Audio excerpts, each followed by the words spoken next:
now we are going to talk about the population inversion for 3 level as a system. तो इसमें हम 3 level की बात करेंगे, E1 स्टेट है, E2 स्टेट है और फिर E3 स्टेट है। अब अगर इसमें 3 स्टेट्स हैं तो इसमें फिर पेयर भी 3 ही बनेंगे, यानी कि पहले पेयर में एटम्स E1 स्टेट से E3 स्टेट पे जाएंगे, ये हो जाएगा एक पेयर E1 से E3 तक। फिर E3 से E2 की तरफ आ जाएंगे, दूसरा पेयर हो जाएगा। फिर E2 से E1 पे आ जाएंगे, तो यहाँ पे फिर 3 पेयर्स बन जाएंगे।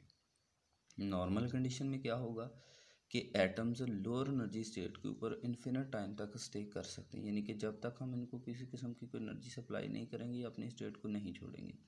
जैसे ही हम इनको एनर्जी सप्लाई करते हैं तो ये E1 स्टेट के से E3 स्टेट के ऊपर चले जाते हैं। अब इनकी अपनी स्टेट से दूसरी स्टेट तक जाने की जो कंडीशन है कि इन्होंने E2 स्टेट के ऊपर जाना है या E3 स्टेट के ऊपर जाना है, वो डिपेंड करता है कि हम इनको एनर्जी कितनी सप्लाई करते हैं। अगर तो हम चाहते हैं कि एटम्स E1 स्टेट से E3 स्टेट के ऊपर जाएं, तो फिर हमने जो इनको एनर्जी सप्लाई करनी है वो एनर्जी होगी इन दोनों स्टेट के डिफरेंस के इक्वल, कि जितनी एनर्जी E1 स्टेट के ऊपर है, E3 स्टेट के ऊपर है, E3 माइनस E1 करेंगे तो जितनी एनर्जी यहाँ पे आएगी उसी एनर्जी के इक्वल हम इन एटम्स को एनर्जी सप्लाई करेंगे, फिर ही ये E3 स्टेट के ऊपर जाएंगे।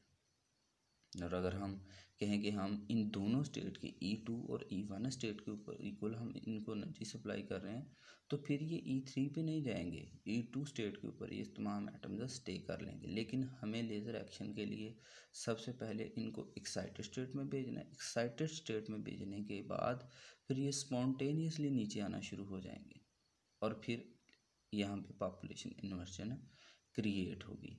तो हम बात करते हैं कि जो नॉर्मल कंडीशन है, नॉर्मल कंडीशन में जिस तरह हमने पहले कहा है कि एटम्स इन्फिनिट टाइम तक स्टे कर सकते हैं।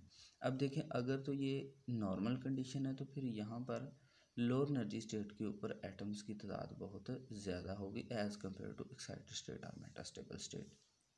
तो हम इनको पंपिंग के थ्रू E3 स्टेट के ऊपर लेके जाते हैं। तो पंपिंग के लिए ऑप्टिकल पंपिंग सोर्स यूज़ किया जा सकता है, इसके अलावा इलेक्ट्रिक पंपिंग सोर्स यूज़ किया जा सकता है और फिर थर्मल पंपिंग सोर्स यूज़ कर सकते हैं।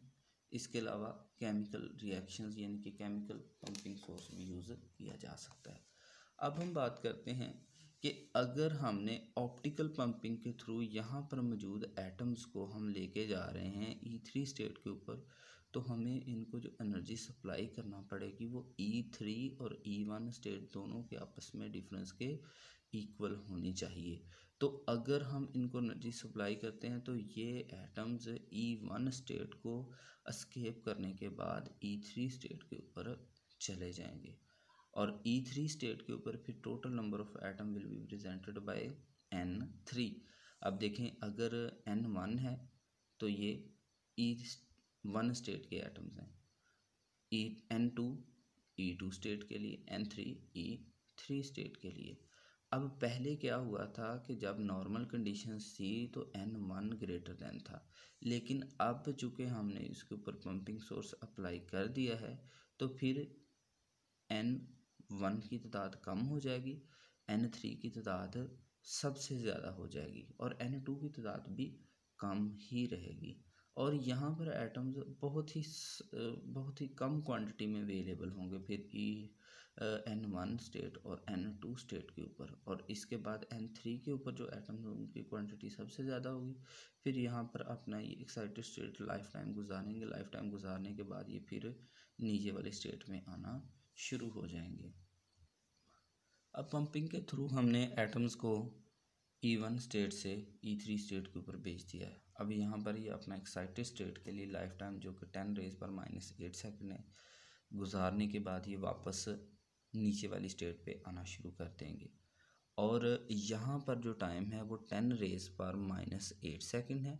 यहाँ पर लाइफ टाइम है 10⁻⁻3, यानी कि 10⁻⁻3 टाइम 10⁻⁸ सेकंड से काफ़ी हद तक ज़्यादा है। अब यहाँ से जब एटम्स नीचे वाली स्टेट के ऊपर आएंगे तो यहाँ पे फिर इनकी क्वांटिटी बढ़ जाएगी, यहाँ पे क्वांटिटी कम हो जाएगी, यहाँ पे क्वांटिटी बढ़ जाएगी। यहाँ पे जब क्वांटिटी बढ़ जाएगी तो यहाँ पर एटम्स ज़्यादा देर तक स्टे कर पाएंगे। जब स्टे होगा यहाँ पे, फिर पहले तो क्या होगा कि जब एटम्स ने नीचे आना तो यहाँ पे इन्होंने एनर्जी तो खारिज करनी है, क्योंकि हमने ये बात पढ़ी हुई है, हमने ये सीखा हुआ है कि जैसे ही एटम एक स्टेट से अपर स्टेट से लोअर स्टेट की तरफ आते हैं तो एनर्जी फोटोन अमिट करते हैं। लेकिन यहाँ पर चूँकि लाइफ टाइम बहुत ही कम है, फोटोन तो यहाँ पे एनर्जी तो यहाँ पे एमिट होगी, लेकिन वो रेडिएशन लेस एनर्जी होगी, बहुत ही कम एनर्जी होगी। लेकिन यहाँ पर जब एटम्स E2 स्टेट से E1 स्टेट की तरफ आएंगे फिर ये फोटोन अमिट करेंगे, और इन फोटॉन्स की जो क्वालिटी होगी वो इन दोनों एनर्जी डिफरेंस के इक्वल होगी। जितनी एनर्जी E1 स्टेट के और E2 स्टेट के ऊपर है, इन दोनों के डिफरेंस के ऊपर जो एनर्जी होगी वही एनर्जी ये वाला फोटोन अमिट करेगा। पहले क्या हुआ है कि E3 स्टेट से E2 स्टेट की तरफ एटम्स आ रहे हैं, और यहाँ पर जो एनर्जी अमिट होगी वो एनर्जी रेडिएशन लेस एनर्जी होगी, वो किसी काम की नहीं है, बल्कि वो तो ये कहेंगे कि वो लेटेस्ट के एटम्स में अब्जॉर्ब हो जाएगी, क्योंकि वो बहुत ही कम है। अब जब एटम्स यहाँ पे 10⁻³ टाइम के लिए स्टे करते हैं तो इस स्टे के बाद ये फिर वापस जितना टाइम गुजारने के बाद लोअर एनर्जी स्टेट के ऊपर आएंगे तो उस वक़्त ये फोटोन अमिट कर देंगे। अब ये वाला जो फोटोन ये अमिट करेंगे उसकी क्वालिटी ये होगी कि उसकी एनर्जी इन दोनों एनर्जी स्टेट के डिफरेंस के इक्वल हो जाएगी। फॉर एग्जांपल कि अगर हम इसको नाम दे देते हैं फोटोन नंबर 1 का, तो ये स्पॉन्टेनियसली इमिट हो रहा है, इसके ऊपर हमारा किसी किस्म का कोई भी फोर्स हमने इसको नहीं किया, ये जस्ट अपना टाइम गुजार रहा है। टाइम गुजारने के बाद ये फिर नीचे लोअर एनर्जी स्टेट के ऊपर आ जाएगा। अब आगे देखते हैं कि अगर इसी फोटोन को हम एक ही लेवल में यूज़ कर लें तो नेक्स्ट लेवल के लिए, नेक्स्ट 3 लेवल के लिए, कि अगर एक हमारे पास कोई ऑपरेशन है, इसी फोटोन को हम फर्दर आगे यूज़ कर लेते हैं। अब देखें इसकी एनर्जी जो है E2 माइनस E1 दोनों के डिफरेंस के इक्वल है। अब जब हम इसको ऑपरेट करवाते हैं किसी भी लेज़र 3 लेवल लेज़र एक्शन के ऊपर, तो जब इसको हम ग्राउंड स्टेट के ऊपर हिट करवाएंगे इसी फोटोन को, तो इसने एनर्जी सप्लाई कर दी एटम्स को। अब ये एटम्स E3 स्टेट के ऊपर नहीं जाएंगे, ये वाला जो फोटोन है ये E3 स्टेट वाले एटम्स के पास नहीं जाएगा, क्योंकि इसकी एनर्जी तो E2 स्टेट और E1 स्टेट के डिफरेंस के इक्वल है। तो ये डायरेक्ट जाकर मेटास्टेबल स्टेट के एटम्स को के अंदर अब्जॉर्ब हो जाएगा। जब ये अब्जॉर्ब होगा तो ऊपर तो ये जाएगा नहीं, ना ये नीचे आएगा।